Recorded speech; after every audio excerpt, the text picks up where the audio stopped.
Bom dia a todos, obrigado pessoal que nos acompanha em casa. Eu acho que vai ter mais tempo para a gente fazer esse debate com mais tempo aqui. No passar dos meses para frente, aí a gente vai ter tempo para debater isso, porque eu não vou perdoar o Antônio Feldman me fazer não deixar eu debater esse assunto com a Andressa hoje, porque eu vou falar dele, né? Então, já começa aí, ele já está me tirando, né, uma pauta que eu gostaria de debater, que é o que a Andressa trouxe aqui. Mas aqui, a piada vem pronta. O vereador Bortolão não está aqui, nem o vereador Caleb, logo eles voltam. Mas aqui, um protesto que teve dias atrás. Protesto na sede do Itaú, em São Paulo, pede taxação de super ricos, o que diz projeto do governo Lula sobre o tema e tal. Aqui fala sobre taxar os super ricos, né? O pessoal da esquerda aí, gostando de colocar mais imposto.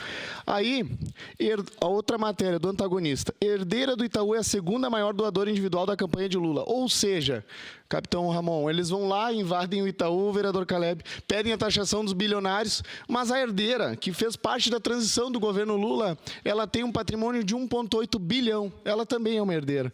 Ela faz parte do governo Lula. E eu não quero que ela seja taxada diferente da Andressa. Por que a gente não quer? Os números não mentem. É só taxar os bilionários, os milionários, Fantinel, e está tudo resolvido. Não, não é.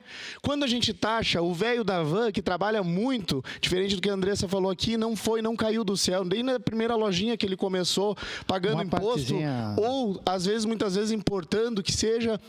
Não, ele não caiu do céu o patrimônio dele, ele trabalhou muito para chegar onde chegou.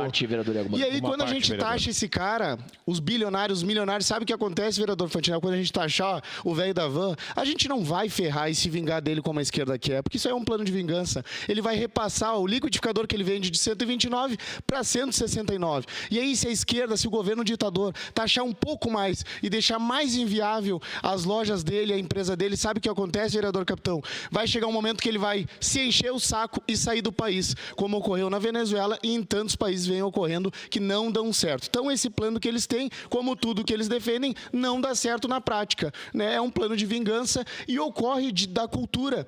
A gente chegar no extremismo que ocorreu anteontem, onde um professor, um sociólogo, militante, babaca, vai lá e julga a filha do Roberto Justus por ter uma bolsa de 14 mil. Ela deve ter a bolsa que ela quiser. Isso sim é meritocracia. Se o pai dela conquistou, alguém conquistou. Não interessa. Não cabe nós julgar ou dizer o que um vai ter ou não. Porque senão a gente vai caminhando para uma linha tênue, que vai chegar um ponto que a gente vai ser como Cuba, que daí tu não pode pintar a tua casa, vereador Fantinel, porque o vizinho pode se ofender, né? Então tem que ter um padrão de cor, ou tem que pedir autorização para o Estado para pintar a tua casa, né? Eu não quero que chegue nesse momento. Eu vou passar a parte para vocês bem rapidinho, que depois eu vou falar do governo, vereador Fantinel. Obrigado, vereador Iago. Não, é bem rapidinho, assim, ó. Na Coreia do Norte não tem milionários. Milionário só o governo, né? Eu gostaria que a nobre colega subisse na tribuna para mostrar para nós em quais países comunistas do mundo existem milionários, a não ser o governo. Obrigado. Vereador Capitão. Vereador Iago Morandi, parabéns por ter abordado o tema. Eu aqui gostaria de agradecer os bilionários, por mais bilionários, porque são eles que sustentam esse país. Se não houvessem os bilionários, os milionários e os empresários que carregam esse país nas costas, nós não estaríamos aqui hoje. Nós não estaríamos falando, porque nós, políticos, somos pagos com o dinheiro suado desses trabalhadores e destes empresários. São eles que sustentam, eles que geram emprego, eles que giram a máquina. Quando você começa a taxar eles, eles repassam para a população.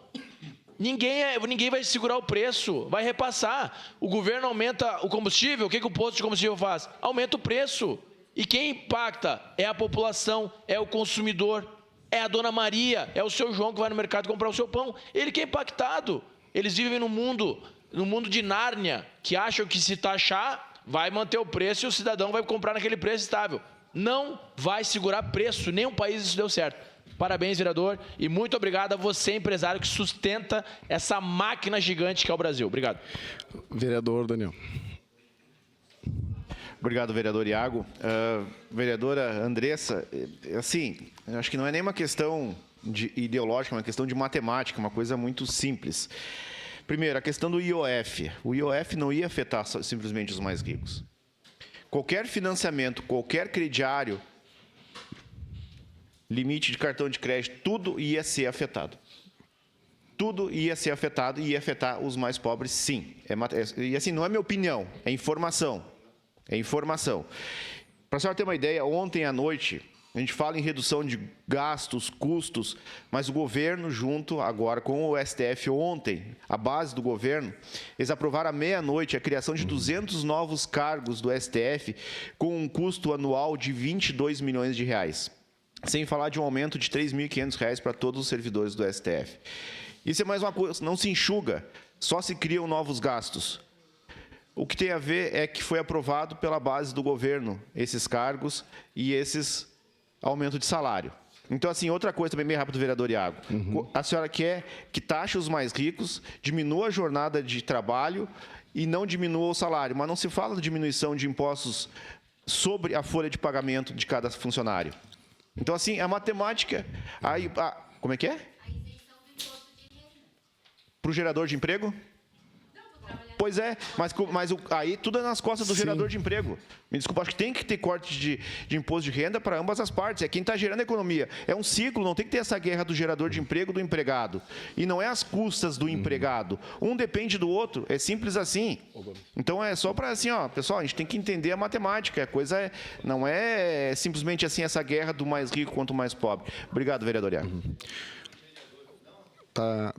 Não é verdade, eu concordo com o vereador Daniel. Na verdade, cadê a reforma aqui para a gente cortar os gastos do judiciário, por exemplo, Fantinel, proposta pelo Executivo, uma reforma ali para cortar os gastos do governo, uma reforma para cortar ministérios, né? Não tem esse tipo de coisa. É tudo com nós temos que resolver. Até a gente ficou preocupado que o Tachad voltou de férias e o pessoal estava falando, ele vai inventar, né, esse tempo ocioso de férias, ele bolou algum outro novo imposto, né? Porque a gente vê que só estoura no nosso sempre, e o custo de vida cada vez sobe. O que não acham errado é a vereadora do PSOL, né? Tá com bolsa importada, levando maquiador para a França para viajar. O que não acham errado é o Janja Palusa, o que não acham errado é os hotéis que a Janja fica, né? E todos aqueles gastos, né, que o janjômetro só sobe, né? Então é isso aí que eu acho que eles deveriam propor, ao invés de querer taxando bilionários antes de qualquer coisa. A prioridade deveria ser essa, corte de gastos, né? Partindo do executivo, por exemplo. Aqui o segundo assunto agora que eu trago é do diretor de planejamento, que eu não estou vendo planejar nada, mais conhecido como o Toninho Feldman, Antônio Feldman, que já foi vice-prefeito lá na época do Alceu. Eu costumo sempre nomear aqui os episódios das minhas falas aqui, desde o início do meu mandato. Essa aqui eu vou nomear de água de salsicha, então. Aqui eu queria dizer que o secretário do planejamento, pode colocar na tela aqui, ele foi lá, ele emitiu uma opinião sobre o vídeo do trem. Tá lá o comentário dele. Muita mentira em uma publicação só, lamentável. Ali depois o povo começou a demolir ele e por isso, talvez, que ele fez 1.800 votos para prefeito. Eu não preciso dizer que é uma vergonha isso aí, né? Mas a gente sabe que eles não se dão conta que estão ultrapassados, né? E as besteiras que falam, foi ressuscitado. O Néspulo, acho que foi lá buscar ele. Tiraram ele, estava parado, estava não sei aonde, ressuscitaram o cara. Em vez do cara vir trabalhar para a prefeitura e ficar quietinho, né?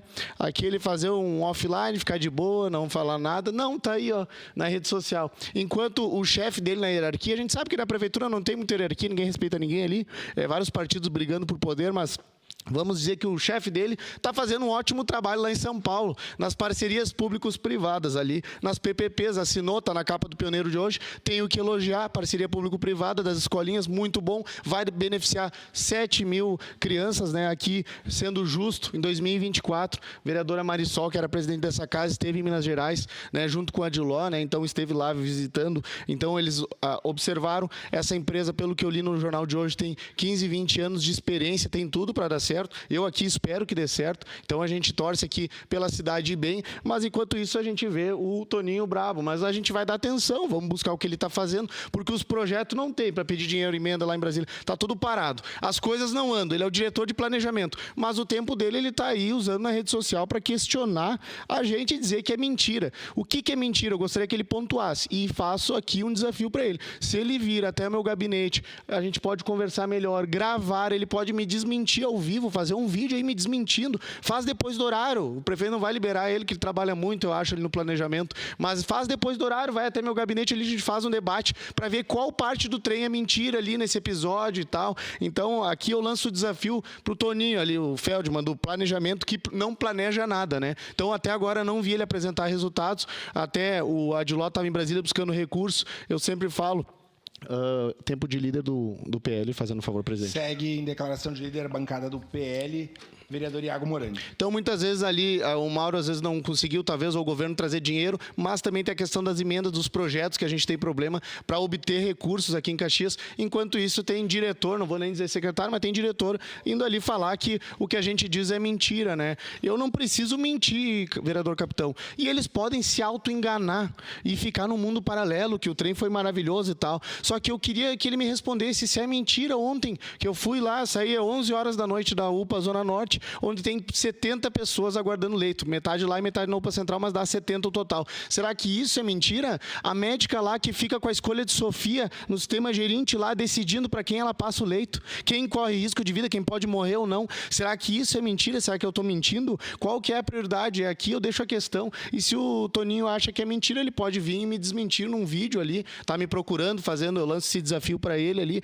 Eu acho que o secretário ali que está fazendo um bom trabalho da pasta do planejamento, diferente do Toninho, pode estar dando mais afazeres para ele, que está sobrando tempo para ele em rede social. Aí o cara vai lá e fala bem do trem, dá o ponto de vista dele do mundo paralelo, dá 1, 2 comentários. Por quê? Porque não tem aprovação, o povo não está mais nem aí. Se vocês observar depois na foto ali o comentário da mulher abaixo, ela fica triste com ele, diz, bah, Toninho, mas que comentário é esse e tal. Então as pessoas, eles não entendem, tudo por um cargo, tudo por ganhar uns pilazinhos ali que eles ganham, eles vivem num mundo paralelo, diferente de outros secretários que trabalham, que nos respeitam, que não nos chamam de mentirosos, né, vereadora Dai?